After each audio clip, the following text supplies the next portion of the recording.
Bonjour à tous. Lorsqu'on dessine une pièce de bois avec le plugin pièce, je vais me mettre en vue de face, faire une pièce de 500 par 100 par 30. Je peux en faire plusieurs et décider que ces pièces sont identiques. Je choisis mon matériau, je génère mes pièces. Mes deux pièces sont identiques. Si je fais des tenons sur une pièce, je vais choisir un arrasement de 10 et valider.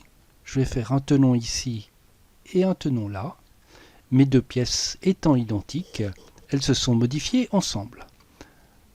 À un moment donné, on peut rendre une pièce unique. Il suffit de faire un clic droit souris, rendre unique. À partir de ce moment-là, cette pièce va se comporter différemment de la première. Si je lance l'outil usinage contour et que je fais une rainure 10-10 et que je fais une rainure à cet endroit-là, clic droit souris, lancer l'usinage, seule cette pièce-là est usinée puisque ce composant a été rendu unique.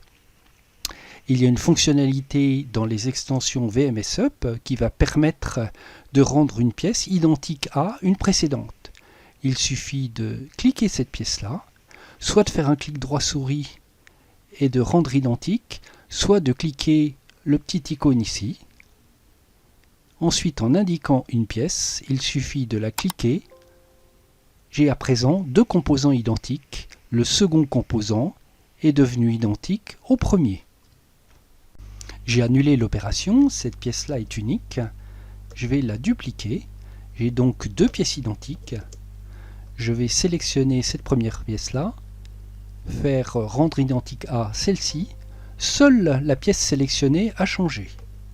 CTRL Z pour annuler l'opération. Je sélectionne de nouveau cette pièce-ci. Je lance l'outil et à présent j'appuie sur CTRL. Mon curseur change. Toutes les pièces de même définition vont changer. J'ai donc à présent trois composants identiques. L'appui sur CTRL permet donc de prendre toutes les instances identiques à la première. Je fais CTRL Z et j'obtiendrai le même résultat en sélectionnant ces deux pièces-là et en indiquant qu'elles doivent être identiques à celle-ci. J'aurai de nouveau trois pièces identiques. J'ai de nouveau annulé l'opération. Je vais rendre cette pièce-là unique. Je vais l'éditer et simplement rallonger son tenon. J'ai donc trois pièces différentes. Je vais à présent sélectionner celle-ci et demander à ce que ces deux pièces soient identiques à celle-ci. La pièce que j'avais rallongée reprend les caractéristiques de la pièce que je viens d'indiquer. L'autre amélioration de l'outil rendre identique à est qu'il travaille à présent sur les groupes. Ici, j'ai un tabouret. Info sur l'entité.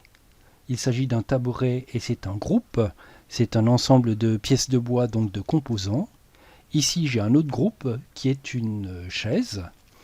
Les quatre tabourets qui sont autour de la table sont identiques à celui-ci. Si je clique un tabouret et si je fais rendre identique et que j'indique un autre groupe, ce groupe va devenir identique à celui indiqué.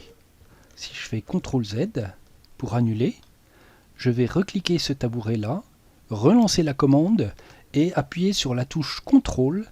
Toutes les instances du même groupe vont changer. J'ai donc mes 6 chaises qui sont à présent identiques. Si je fais CTRL Z et si je n'avais pas voulu changer ce tabouret-là, j'aurais sélectionné ces 4 tabourets-là, lancé la commande et indiqué la chaise. J'aurai donc 5 chaises identiques. Voilà donc cette fonctionnalité qui peut se révéler de temps en temps utile lorsque on a fait des groupes de pièces. Voilà pour cet utilitaire rendre identique à. Bonne utilisation des outils VMSUP et à très bientôt.